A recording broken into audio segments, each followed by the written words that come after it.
الرحمن الرحیم کی تفسیر۔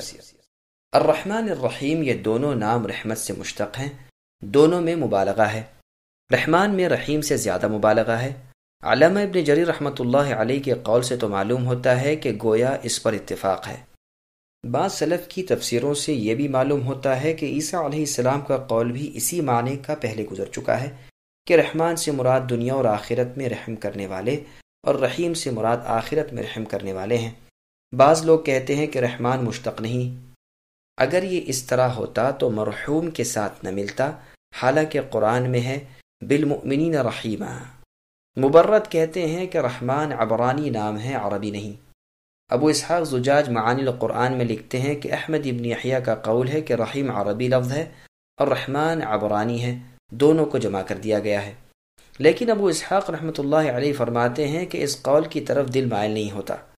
قرطبی اس لفظ کے مشتق ہونے کی یہ دلیل لائے ہیں کہ ترمذی کی صحیح حدیث میں رسول صلی اللہ علیہ وسلم فرماتے ہیں، اللہ تعالیٰ کا فرمان ہے کہ میں رحمان ہوں، میں نے رحم کو پیدا کیا اور اپنے ناموں میں سے ہی اس کا نام مشتق کیا، اس کے ملانے والے کو میں ملاؤں گا اور اس کے توڑنے والے کو میں کاٹ دوں گا۔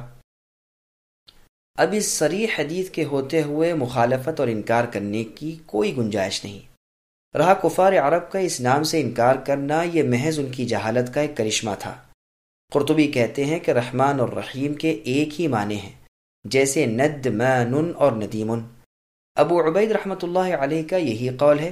ایک قول یہ بھی ہے کہ فعلان فعیل کی طرح نہیں، فعلان میں مبالغہ ضرور ہوتا ہے، جیسے غضبان اسی شخص کو کہہ سکتے ہیں جو بہت زیادہ غصے والا ہو، اور فعیل کبھی فاعل اور کبھی مفعول کے لیے بھی آتا ہے جو مبالغے سے خالی ہوتا ہے۔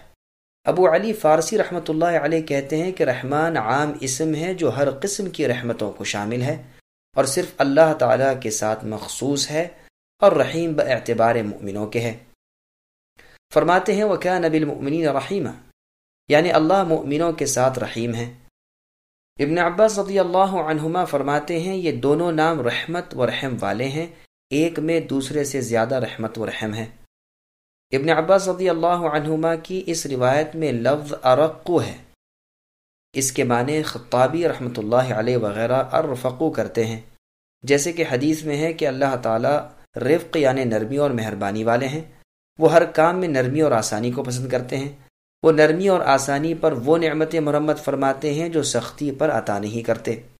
ابن مبارک رحمۃ اللہ علیہ فرماتے ہیں رحمان اسے کہتے ہیں کہ جب اس سے جو مانگا جائے عطا فرمائے، اور رحیم وہ ہے کہ جب اس سے نہ مانگا جائے وہ غضبناک ہو۔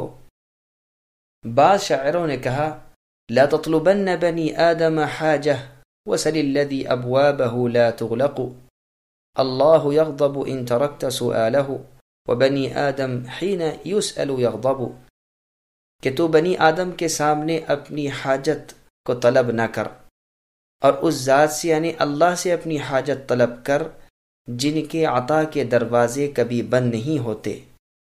اللہ تعالیٰ اگر تو اللہ سے نہ مانگے تو ناراض ہو جاتے ہیں، اور بنی آدم سے جب تو مانگے تو وہ بگڑتا ہے۔ ارزمی فرماتے ہیں کہ رحمان کے معنی تمام مخلوق پر رحم کرنے والے، اور رحیم کے معنی مؤمنوں پر رحم کرنے والے ہیں۔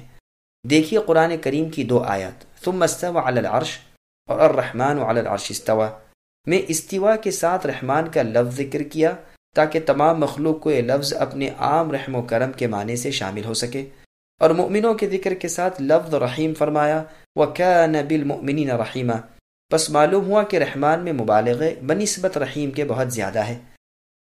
رحمان یہ نام بھی اللہ تعالیٰ کے ساتھ مخصوص ہے، اس کے سوا دوسرے کا نام نہیں، جیسے کہ فرمان الہی ہے کہ اللہ کو پکارو یا رحمان کو، جس نام سے چاہو اللہ کو پکارو، اللہ کے بہت اچھے اچھے نام ہیں۔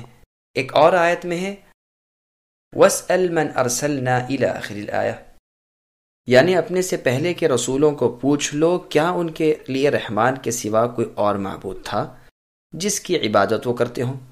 جب مسیلمہ کذاب نے بڑے بڑے دعوے کرنے شروع کیے اور اپنا نام رحمان الیمامہ رکھا تو پروردگار نے اسے بے انتہا رسوا اور برباد کیا، اور جھوٹ اور کذب کے ساتھ وہ مشہور ہو گیا۔ آج اسے مسیلمہ کذاب کہا جاتا ہے، اور ہر جھوٹے دعوے دار کو اس کے ساتھ تشبیہ دی جاتی ہے۔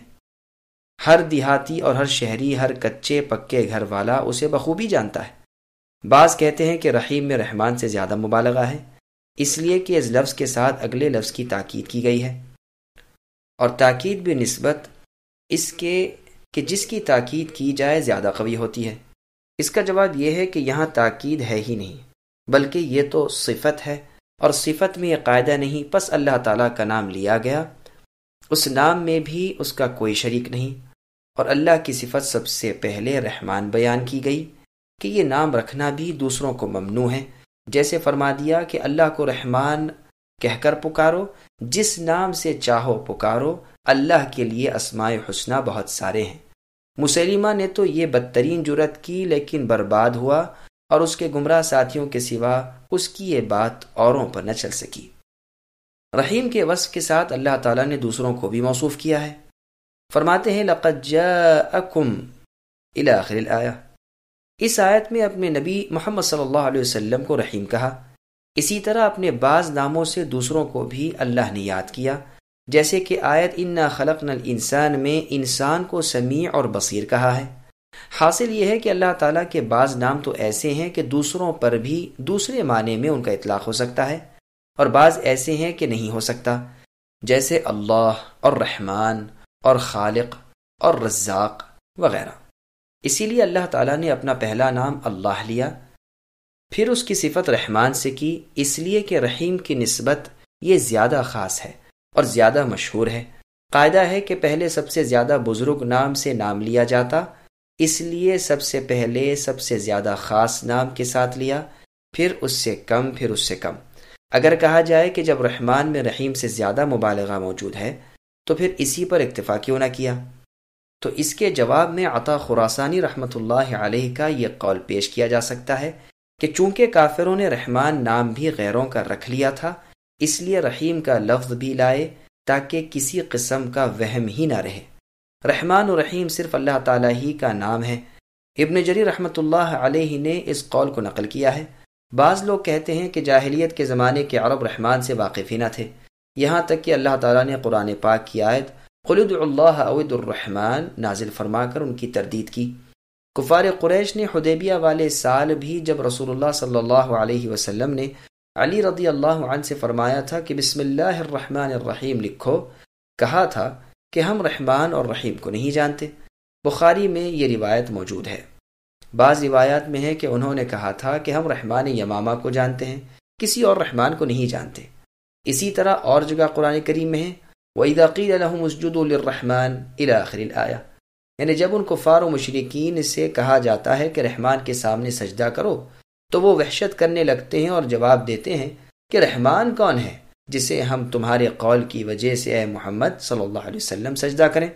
ان سب کا صحیح مطلب یہ ہے کہ بدکار لوگ صرف عناد اور تکبر، سرکشی اور دشمنی کی بنا پر رحمان کا انکار کرتے تھے، نہ کہ وہ اس نام سے ناشنا تھے، اس لیے کہ جاہلیت کے زمانے کے پرانے اشعار میں بھی اللہ تعالیٰ کا نام رحیم موجود ہے، جو انہی شاعروں کے شعر ہیں۔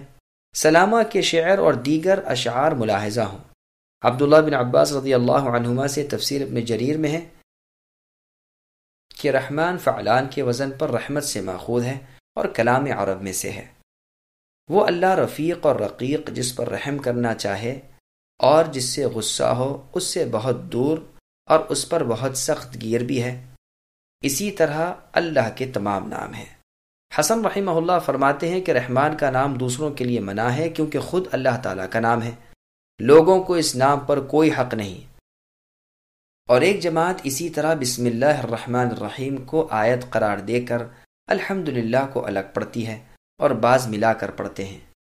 میم کو دو ساکن جمع ہو جانے کی وجہ سے زیر دیتے ہیں، جمہور کا یہی قول ہے۔ کوفی کہتے ہیں کہ بعض عرب میم پر زبر پڑھتے ہیں، حمزہ کی حرکت زبر میم کو دیتے ہیں، جیسے الف لام میم اللہ لا الہ الا ہو۔ ابن عطیہ رحمۃ اللہ علیہ کہتے ہیں کہ زبر کی قرأت کسی سے بھی میرے خیال میں مروی نہیں۔ بسم اللہ الرحمن الرحیم کی تفسیر ختم ہوئی۔